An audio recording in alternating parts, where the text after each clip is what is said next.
All right, then it's Wednesday, and as always, we ladies are right here for what's up and about. Now, what indeed is up and about?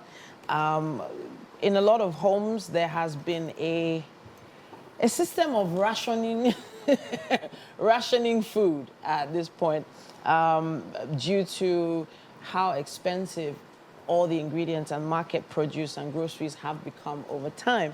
There were some staples that you just always used to have in your kitchen and you just like, it's always there.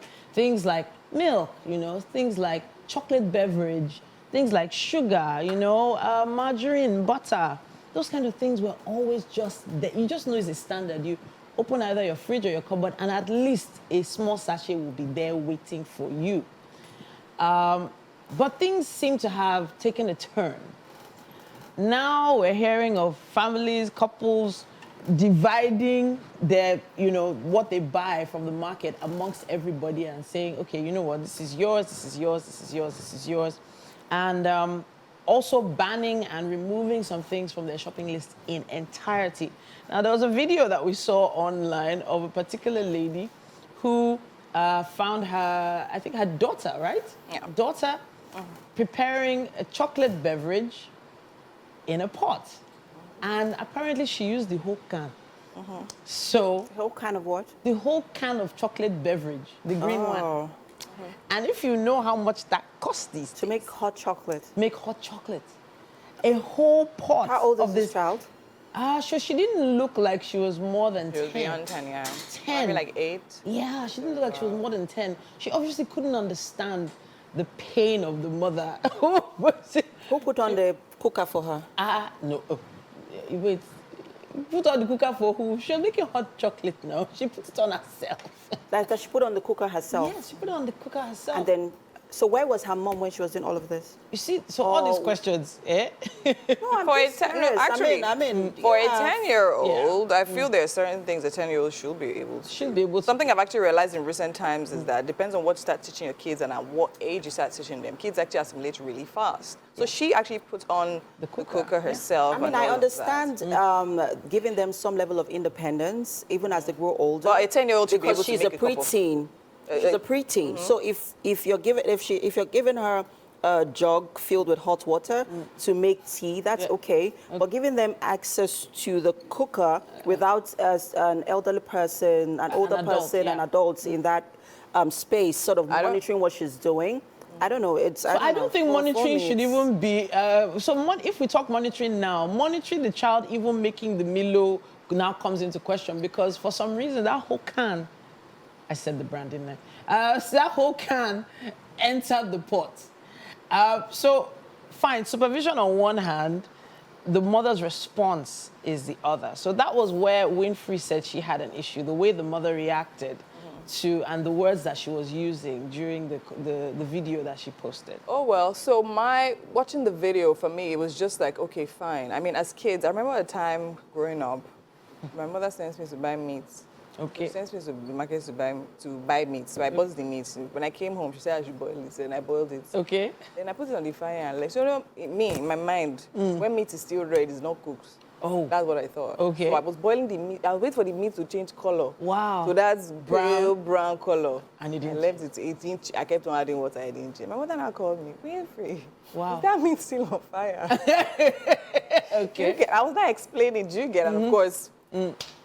What happened. But my point still is, right, I think for this, I mean, I understand the fact that a lot of parents literally these days use their kids, put them on social media. I mean, when the kids are doing funny stuff and everything. But for me, it was the way, the mother kind of was half laughing and half scolding the kid and videoing her and everything. But my point is that if you look at the girl's face, she literally looked humiliated. Do you understand? I understand, when certain things are funny, it's cool. But then again, in a situation like that, even if you want to record it, right? Not necessarily, videoing the girl at that point. I mean, you're not necessarily teaching her. First of all, I feel if she's making she wants to make a cup of coffee or beverage or whatever, at that point, did you teach her what to make? Now you're scolding her for what exactly? Do you understand? Exactly. She's doing what she... And also, I feel the intention behind it also matters. She was really trying to literally just make you and the whole family tea, right? So that's where and my then, questions... did you teach her for her to now go that extent to do it the way she thought she could actually do it? Do you understand? So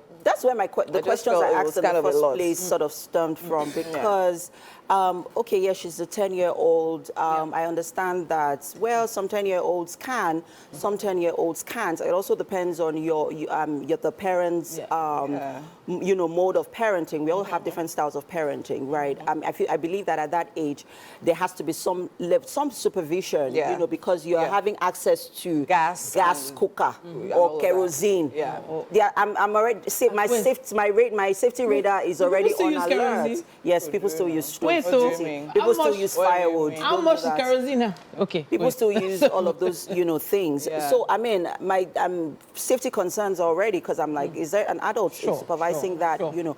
Then secondly, I would always say that it is the parents' responsibility to protect your child, to preserve your child, to ensure everything about that child is your responsibility. Can I take it from you? No, wait, I'm going somewhere, yes. So first off, the child was taking an initiative by doing what she did, whether it was for herself, whether it was for her siblings or the family. It was an initiative she was, you know, taking to do it because she's seen how mommy does it, right? Secondly, so at the point where you meet this child in the acts of doing what she was doing, the next response. The next thing is to carry your phone. Camera. Then you now placed it on the tripod. You said, baby, wait. She was holding it. Whether she held it or whatever that she did.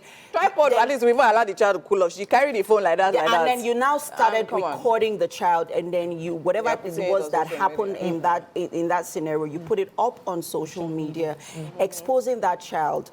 You know, also, what if she doesn't want to be on social media? What if she doesn't even want that sort of exposure? You have already compromised and made her vulnerable, because I can imagine the long trail of comments over 1,700. So the child hopefully that is even one side. Comments. Wait, that's on one side. You know, kids have phones now. What if she goes to school and then she gets bullied? Exactly. Oh, so her classmates are laughing at her based on that. So if, for instance, let's say she's on a parenting platform. Let's say the video came out on a parenting chat, a WhatsApp group. See what my daughter did. In my opinion, you could have shown the pot of beverage. You could have shown and talked about the issue first. Like, no, you could even talk about it without putting the child in the video. So that was it for me. The child could have left. You talk to the child leaves the room, then you record it and say, hey, see my life. Oh, hey, 8,000 naira worth of chocolate drink. Just go, like, you know, you can do that. If you want to make it a content or a learning teaching opportunity for people, because you can do that. For people, is one thing. Now, I'm even also thinking about the child going forward and her ability to even still want to take initiative to do things and then make mistakes as a child. Do you understand? You're literally humiliated. So now, exactly, you shut her off. She's literally probably just scared and just doesn't want to do anything until mommy says so. And then you think of the type of child that child is going to grow into. So it's just right. In terms of taking initiative, I've been in this situation a few times, and expected. Thank goodness for air fryers in my life. Well, before the tariff got this high, air fryers were the way to go for me. My girls just throw things in the air fryer. I've already sliced the yam. They put it in the air fryer. They press play, and in 5 minutes, it's done. You know, whatever it was, they were just throwing everything in the air fryer, and it was working for them. Eventually, we advanced to them making their own noodles, making eggs, toast, etc., etc., etc. But the process was a grueling process.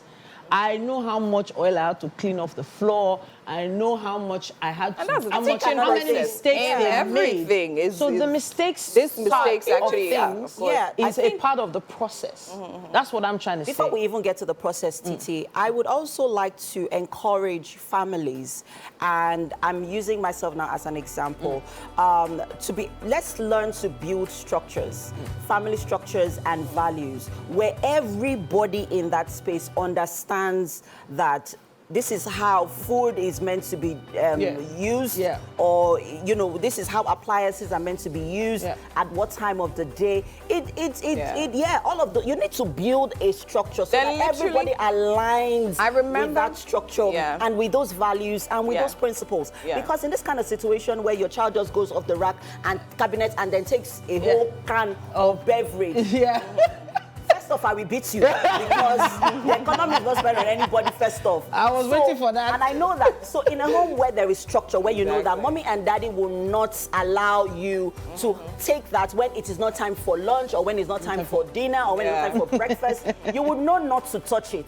Well, at this point, I know that the families are going to do that divide and conquer kind of thing. It's not even at this point. Growing up, was Milo not in mommy and daddy's room? Hello. It was a normal thing, so it's not even a downstairs. Yeah, so let's let you just know. Alpha, you keep your Milo or your beverage in the cabinet. cupboard. Everybody has access to it. We're taking a quick break, everyone. Let's hear your thoughts. Use our hashtag WakeUpNigeria on TVC and let us know.